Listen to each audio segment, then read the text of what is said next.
When I look at myself in the mirror today, at 60, I don't just see an older face. I see a long story. A story of mistakes, ignorance, rushing through life, and learning things the hard way. If I could sit with my 30-year-old self right now, I would hold his shoulders and say, please, don't ignore your body. It's talking to you. But I didn't listen.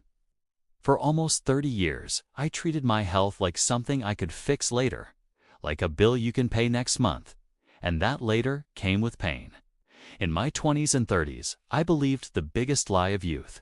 I'm fine. Nothing will happen to me. Late nights, oily food, endless chai, stress, no exercise. My routine was perfect. Perfect for destroying a body. I used to laugh at people who counted steps or avoided sugar. I called them paranoid. Then one day in my 40s, my chest felt tight. Not dramatic like in movies, just uncomfortable. But enough to scare me. The doctor said words I never expected. Your blood pressure is high. Sugar is borderline, cholesterol is rising. I remember sitting in that clinic thinking, how did this happen to me? Health doesn't break suddenly. It breaks slowly. Silently, like a wall that gets tiny cracks for years before it falls. I realized something painful. My body had been sending warnings for decades. Tired mornings, headaches, breathlessness on stairs, bad sleep. But I ignored all of them because I was busy earning money, raising kids, chasing respect, paying bills. And I sacrificed the only machine that was carrying me through all of it, my body. After 50, I finally changed, and let me tell you honestly, there was no miracle medicine, no magical herb, no secret doctor. Just boring, simple habits I used to make fun of. I started walking, at first, just 10 minutes. I felt like an old engine starting after years. I reduced sugar not completely, but intelligently. I drank more water than tea. I stopped eating like every meal was my last meal. And something strange happened.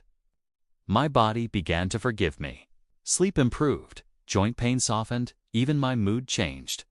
I realized health is not built in hospitals. It's built in kitchens, streets, and daily choices. If you are younger than me, please listen carefully. My first mistake was waiting for disease before respecting health. My second mistake was believing tablets can replace discipline. My third mistake was thinking stress is normal and harmless. For years, I carried tension like a badge of honor. Look how hard I work, but stress was eating me from inside. Your heart doesn't care about your bank balance. Your kidneys don't care about your promotions.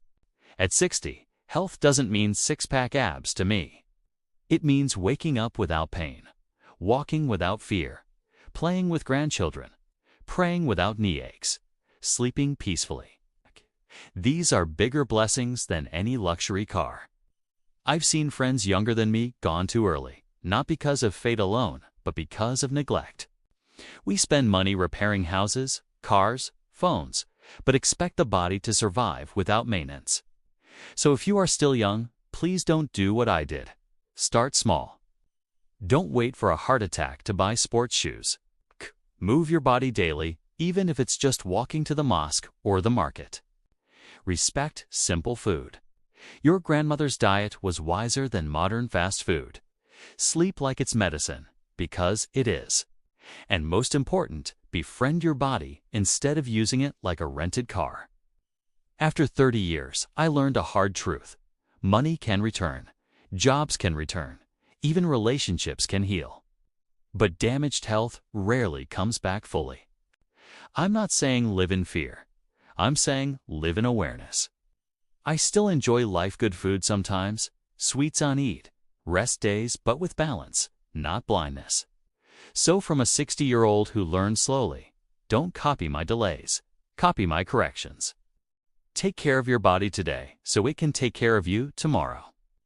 I hope my mistakes become your shortcut. Take one healthy step today. Your future self is watching. Don't make the same mistakes I did.